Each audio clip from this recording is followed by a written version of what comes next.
யாழ் சமையல் அன்பு உள்ளங்களுக்கு நீங்கள் இந்நேரம் வணக்கம். இன்றைக்கு நாங்கள் பிள்ளைகள் ஆசைப்பட்டபடி கொத்து ரொட்டி செய்ய போகிறோம். வாங்கோ பார்ப்போம். வாங்கோ கொத்துக்கு மாவை ரொட்டிக்கு மாவை குழச்சி வச்சுட்டோம். இது இப்போ ஒரு கிழமைக்கு முதல் போட்ட வீடியோவில் நான் இப்படி குழைக்கிறேன்லாம் காட்டியிருக்கிறேன். இது கொத்துக்கு தேவையான வெங்காயம், பச்சை மிளகாய், இஞ்சி, உள்ளி, லீக்ஸ், கறி மிளகாய், கேரட். இது கறிக்கு தேவையானது. யாழ் சமையல் தூள், உப்பு, வெங்காயம், பச்சை மிளகாய், இஞ்சி, உள்ளி, பெருஞ்சீரகம், கருவா, முட்டை, உப்பு, அதோட இறைச்சி, எண்ணெய். வாங்க இப்படி செய்யணுன்னு பார்ப்போம். இது ஒரு சின்ன கறி வச்சு கொத்து பிரட்டை போடுறோம். வாங்க இப்போ நாங்கள் இதே உப்பு, வெங்காயம், பச்சை மிளகாய், இஞ்சி, உள்ளி, யாழ் சமையல் தூள், இறைச்சி எல்லாம் போடுவோம். இதோட தயிர் சொல்ல மறந்துட்டேன். இந்த தயிரும் இதை போட்டு உலகத்தையும் நல்லா பிசைஞ்சு வைக்க போகிறோம். நல்லா கலக்கணும். நல்லா இதாண்டி இது அரை மணித்தாலும் இப்படியே ஊற வைக்க போகிறேன். இது கொத்துக்கு தானே இதாக கணக்க தண்ணி குழம்பா தேவையில்லை, ஒரு பிரட்டுற மாதிரி தான் வைக்க போகிறேன்.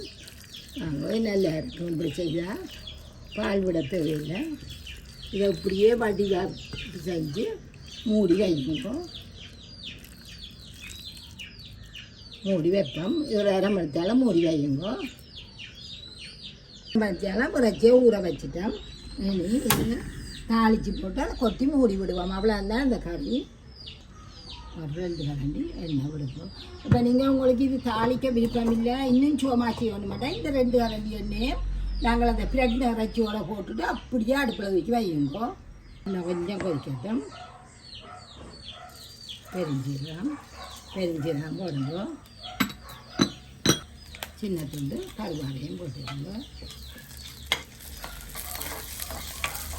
இதில் கொஞ்சம் வெங்காயம் இது போடணும் இல்லை, நீங்கள் கொஞ்சம் ருசியை கூட்டி காட்டும். ஒரு 2 பச்சை மிளகாய் போடுங்க. நல்லா தாளித்து போட்டு கொஞ்சம் பொன்னிறமாக வந்தோடனே இறைச்சியை போட்டுட்டு மூடுறது.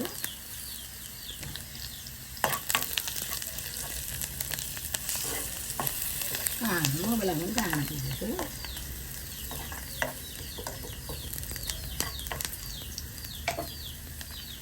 நாங்கள் செஞ்சு வச்சோன்னே அந்த இறைச்சியை போட போகிறோம்.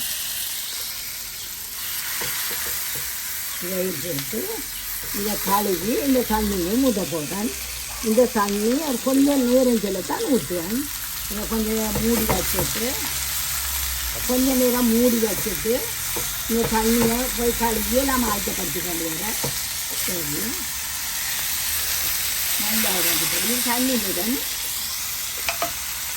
மூடி வச்சு போட்டு நாங்கள் இந்த கோப்பில் கழுவி தண்ணி கொஞ்சம் எடுத்து ஒரு அரை கப்பு கிட்ட தண்ணி எடுத்து வைப்பேன். இதை நாங்கள் திறப்போம்.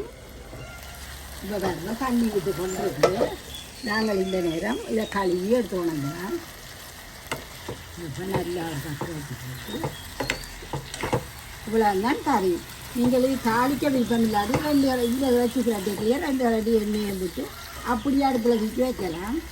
இது அந்த தனியாக இருக்கிற ஆம்பளியளோ பெண் புள்ளியளோ இப்படி கறி சாத்தி சாப்பிடலாம். கழுவி தண்ணியை போட்டுக்கலாம். இது நல்லா ஓரளவு ஒரு கப் நெல் கொதிக்க விட்டுட்டு மெல்லிய நெருப்பில் விட்டிங்கன்னா நல்ல கறியும் குளிக்க வரும். நல்லா ஒத்து கொதி வேற மெல்லிய நெருப்பில் விடுங்க. ஒரு கப் ஊற்றி விட்டுறேன். 2 நிமிஷத்தில் நான் குறைச்சிடுவேன். நல்லா பொங்க கொதிச்சுட்டு நீ பாருங்கோ. இந்த மாதிரி அடுப்பு எரியிறது பிடிக்கப்படாது. கறி கொதிச்சு கொண்டிருக்கிறதுல இந்த ரொட்டியை தட்டுவோம். இது சும்மா போன முறை நான் கொஞ்சம் பெருசாக தட்டி தான் சாப்பாட்டுக்கு எடுத்துனாங்க. இந்த முறை சின்ன ரொட்டியாக தட்டி பொறிக்க போகிறோம். பிக்கிறது தானே நாங்கள் வரி இங்கால அடுப்பை மூட்டுவோம். அந்த மாதிரி அடுப்பை மூட்டி நாங்கள் ரொட்டியில் சுடுவோம்.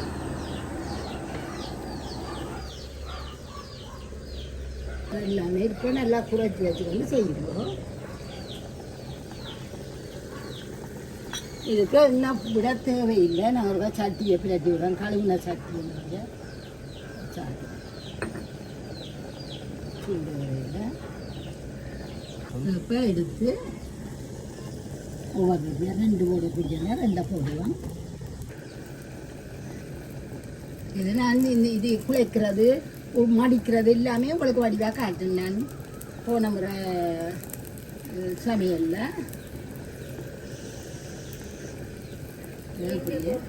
எல்லாத்தையும் சுட்டு எடுத்துட்டு நாங்களுக்கு சின்ன சின்ன பிக்கணும். அப்போ காட்டுறேன் உங்களுக்கு. கறி ஒருக்கா பிரட்டுவோம்.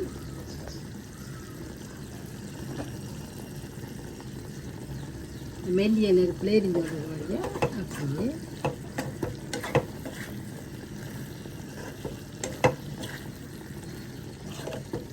தண்ணி வற்றாது நல்லா அவிஞ்சு புழுங்கி கொண்டு வைப்போம்.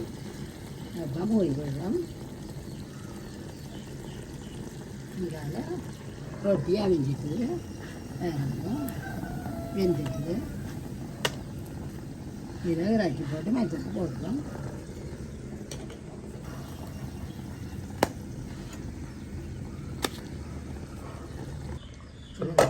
மெல்லிய நெருப்பில் உள்ளுக்கு கொதிச்சு கொண்டே இருக்குது. இப்போ இந்த கருவாய் நாங்கள் இதில் வச்சுட்டு ஒரு கருவாத்துண்டு வச்சேன்னா இதை இப்படியே வச்சுட்டு நிப்பாட்டி விடுவோம். இப்போ நீங்கள் கறி அவிஞ்சிட்டு வந்து பார்க்குறீங்களா பாருங்க. இந்த மாதிரி அவிஞ்சிட்டு கறி அவிஞ்சிட்டு நான் இதை மூட போகிறேன். மூடி போட்டு அடுப்பை நிப்பாட்டி விடுவோம். இங்கே இந்த ரொட்டியை சின்ன சின்ன வெட்டுவோம்.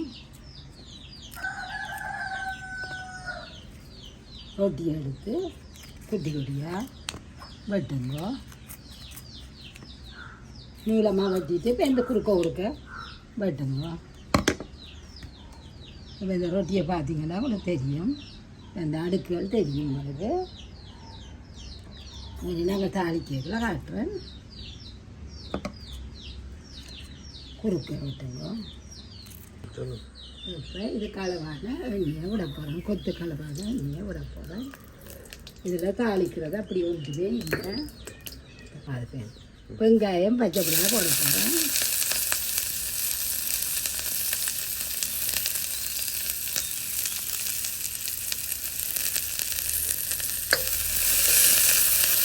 இந்த இஞ்சி உள்ளியையும் போடுவோம்.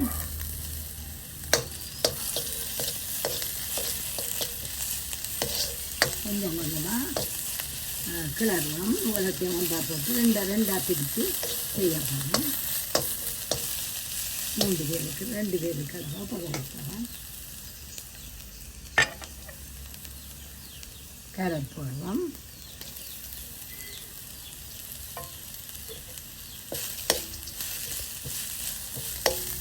இதெல்லாம் முழுக்க அவியோன்னு வந்து நேரம் அவியாக காணும். கேரட் பீன்ஸ் இது கறி மிளகாய் நல்ல வழியாக சின்ன எல்லாம் வெட்டிட்டு நம்ம பிள்ளைங்க கையால் தான் எல்லாம் வெட்டினது.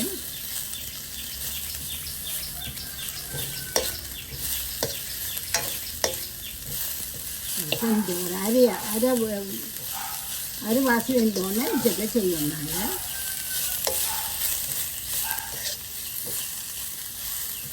எல்லாம் அரைவாசி வெந்துட்டு மெடிசன் தலைக்கு வெட்டுனாங்க.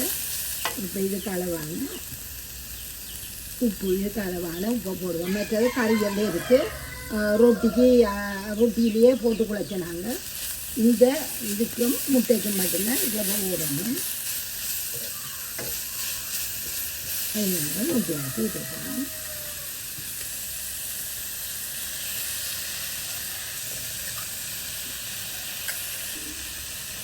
அதுக்காக மசாலா போட்டு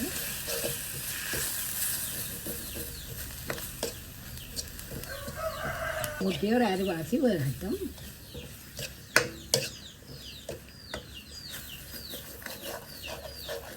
அப்போ முட்டை வெந்துட்டுது. அதனால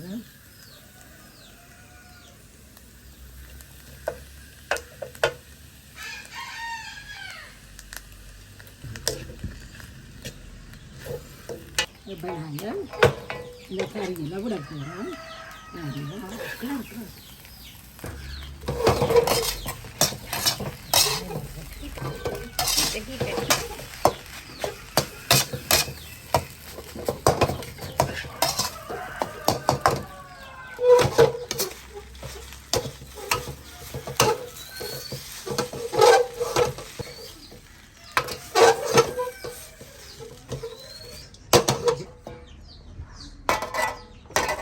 பெரிய கரண்டியால் கொத்துரும் எல்லாம் எங்களுக்கு சரி வருதில்லை.